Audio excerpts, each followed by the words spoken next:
Alright, here go my Reader's Digest version on installing a water pump on a 3800 Series 2 01 Chevy Impala. A water pump went out, thought it was going to be a super hard job, almost paid somebody, but I watched a lot of videos on here. A lot of them gave good information because, as you can see, did get it installed, but I thought of another way for the average street mechanic to do this. So, first step is the tools you're going to need is a 13 millimeter, 3/8, and an 8 millimeter, and 10. So what you're going to do is these strut bolts, you're going to take those two off. Once you take these two off, this strut bar will move over to the middle.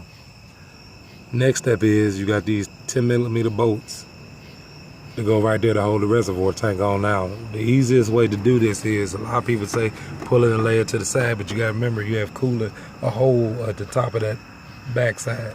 So the best way is just to disconnect it. You're going to lose a little coolant because you're going to need antifreeze anyway. Just disconnect it and take it out, put it somewhere to the side. Now the smartest way to do this is, I seen on the videos they were using pulley chain wrenches. You don't need all that. Those 4 bolts is the first start. You're going to take these 4 8 millimeter bolts out the pulley. You're going to unloosen them. Then the pulley will come off and then the belt will come off. Okay, once you get the belt off, the next step is you got 4 bolts in the water pump, and when you get your new pump, you'll see the holes, so it won't be hard to find if you're a real mechanic. These 2 bolts, you're going to have 4 of those big bolts to the right, and you're also going to have those small bolts at the top. Those 2 big bolts are the 13 millimeters. That is the 3/8. Now, once you get that off, then the next step is you got bolts that are going to be in the back right there if you can barely see them. So you have your power steering pump down there. If you align the pulley holes, once the belt is off, to top and bottom, there's 13 millimeter bolts in there. You're going to take and move the pulley to the 12 o'clock position, and you're going to stick your 13 millimeter socket in there, and then you're going to take that top bolt all the way out. Then at 6 o'clock at the bottom of the pulley, you're going to line the hole up at 6, and you're going to take the other bolt and unloosen it. Then you can push the power steering pump towards the rear of the car. That will give you access to the rest of your bolts.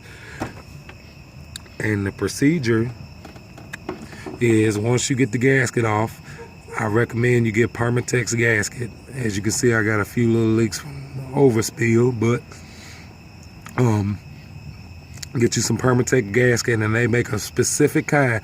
I seen the black gasket stuff and Permatex on the videos, and I'm gonna tell you, it really ain't good because that gasket moves around and doesn't dry good. So what they do is a special water pump gasket, and it's blue. It's a blue pack, but it's a gray gasket sealer, and I put the gasket on and apply the maker to the back of it and let it dry an hour. And when I put this back in, I put my bolts, starter bolts, and there are studs on there that's gonna help you start it where it'll sit in place. But I had all them bolts in place and just did the opposite. And as you know, your belt root guide is on the front, so it's pretty simple. But it's just a quick breakdown on how to do it. I thought I couldn't, but it's a really simple job, easy. Just make sure, if you know these engines run Dick's Cool, I run green in mine. But I hope you get it and get it done.